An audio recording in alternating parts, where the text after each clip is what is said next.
Hello! Magandang araw mga kasari-sari test ko dyan. Kamusta ang inyong sari-sari store? Ha? Nakakasurvive ba?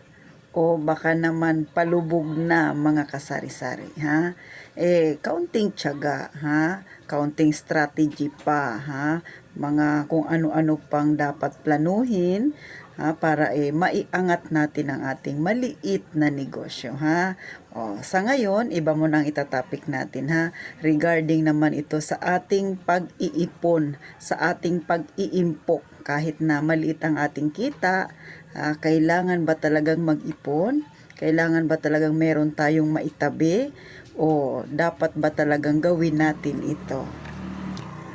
Sa totoo lang mga kasari-sari, hindi natin pinag-uusapan dito kung malaki o maliit ba dapat ang ating maipon, ha. Basta ang pinag-uusapan natin meron tayong maipon kahit paunti-unti, kahit pakunti-kunti. 'Yun ang mahalaga, na magkaroon tayo ng disiplina at ugaling marunong mag-ipon, ha.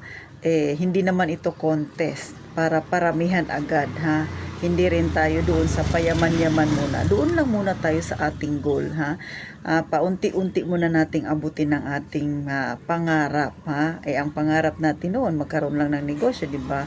So ngayon na may negosyo na tayo, ang pangarapin naman natin ay magkaroon tayo ng ipon, ha, kahit pakonti-konti. So doon tayo muna, ha. Huwag tayo doon sa biglang payaman kasi hindi pa natin kaya 'yun, ha. Bagamat nagpaplano rin ang ilan sa atin. Ako kagaya ko, may mga plano rin ako sa buhay.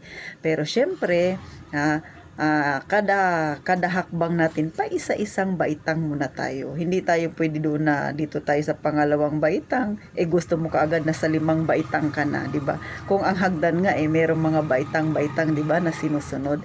So ganun din ang ating buhay, lalo na sa mga kagaya nating nasa masa o nasa ganong level tayo pang masa, 'di ba? So ngayon ako sa totoo lang, ha, gusto kong gawin ito, i-share sa inyo para magkaroon din kayo ng inspirasyon. Ito ay hindi naman sponsored, pero meron akong isa sa pinag-iipunan. Kung alam niyo yon mga kasari, yung Cebuana Lulier, 'di ba meron silang 24K? So doon ako nag-iipon. Yun kasi wala naman siyang maintaining balance. Pwede kang mag-ipon hanggang 50,000. So syempre sa katulad kong sari-sari store pa lang, 'di ba? Yun pa lang yung kaya kong ipunin. So doon pakunti-kunti kahit sa isang buwan o makahulog ako ng 500, 'di ba? Hindi ko siya pinapansin kasi nga pagdating ng isang taon malalaman mo malaki na pala yung inaipon mo. So ganun po ako mag-ipon.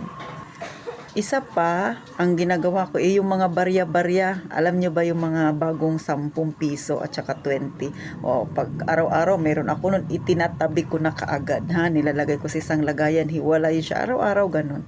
Tapos pagdating ng isang linggo, papapalitan ko doon sa kakilala ko na may malaking itlogan doon sa amin, yung nagtitinda ng itlog. Pag naka 1,000 ka doon, o kahit 500 lang na coins, may kapalit yun na itlog.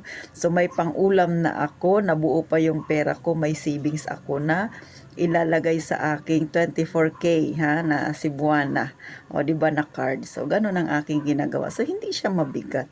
Tsaka hindi ko iniisip na dapat malaki kaagad. Wala akong ganun. Ang iniisip ko lang ay makaipon, makahulog-hulog ako doon kasi yun ang importante, ang meron akong maitabi. Kayo ba mga kasari, paano ba kayo nag-iipon, ha? Ganito rin ba kayo? Kagaya nyo rin ba ako, ha? Syempre may kanya-kanya tayong strategy sa pag-iipon. So, mga kasari, ito yung example ng 24K, ha? Ganito. Hindi to siya sponsor, ha? So, ganito. Siguro mga nasa 2 taon na ito sa akin. May laman naman na siya. Hindi ko lang siya pinapansin. So, ito yung hinuhulugan ko. Minsan isang buwan, isang beses ko lang hulugan. Minsan nga wala pa. Pero ang mahalaga nag-iipon ako. Pangalawa na meron ako yung passbook. Meron din ako nun. Pero kung alam niyo sa mga barangay meron yan, 'di ba? Dito sa amin meron. Syempre mas nauna lalo sa Maynila meron yan. Yung alam niyo ba yung card? 'Di ba? Meron siyang mga nangungutang doon. Meron din siyang maliit na parang bangko. Dito sa amin ay iisa lang sa Palawan, mag-iisa lang siya. So meron din ako noon, ha. passbook siya maliit. Hinuhulog-hulugan ko kasi sa totoo lang, ang passbook na yun ay 200 pesos lang mag-open account ka. So, sinishare ko ito sa inyo ha. Hindi para, syempre, katulad sa akin ha, at marami pang katulad ko na hindi talaga afford na kumuha ng passbook sa mga malalaking bangko. So, sa malalaking bangko kasi, ang pagkakalam ko 10,000 ang passbook. So, sa card, ulit, hindi ito sponsored ha.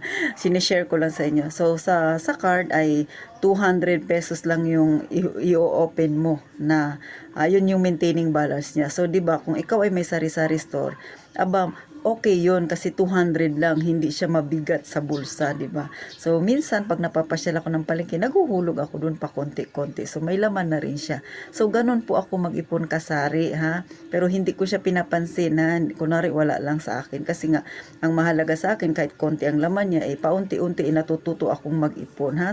Dito ko lang din siya kinukuha sa aking maliit na tindahan. Kayo ba mga kasari, ha? May ganyan din ba kayo? Sa akin, sinishare ko lang sa inyo kung paano ako mag-ipon kahit maliit lang, di ba? Ang mahalaga naman naumpisahan na. Kayo din ganun. Huwag nyo intindihin o isipin na maliit lang ang ipon ko. Kasi darating ang panahon, lalaki din naman yan. Huwag nyo lang madaliin, ha? Yung ang mayayaman, di ba? Nagsimula sila sa maliit, hindi rin nila minadali ang pagyaman nila.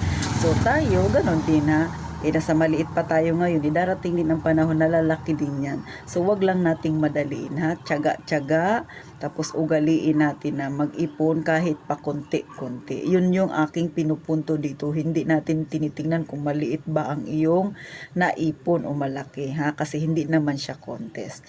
So, sa mga kagaya ko, pwede nyong gayahin yun. At kung may mga sideline kayo, pwede nyo ring ihulog. Pero ako mas gusto ko talaga yung passbook. Kasi natutuwa ako pag tinitingnan mo siya, di ba? Ay, ito pala yung nahulog ko, 500 ngayong buwan na to.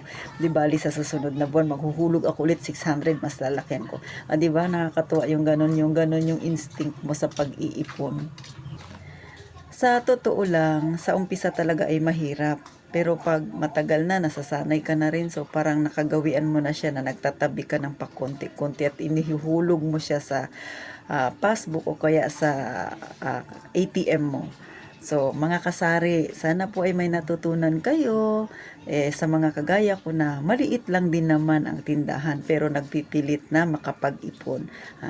Pwede nyong gayahin, pwede rin po. Siyempre, kung kaya ninyo na mas malaki ang ihulog nyo sa mas kilalang bangko, mas maganda rin yun doon. Pero yung itong akin naman ay ini-advise ko lang sa mga kagaya ko na maliliit pa lang din naman, di ba? Hindi pa ganun kalaki ang benta, yun pa lang yung abot, kaya niya na hulugan. So, salamat po sa inyong panunood at pakikinig. Pasuyo naman po, ha? Paki-support naman po ang aking maliit na channel. Pa-subscribe naman po para pag may bago akong i-upload, ma-notify kayo, ha?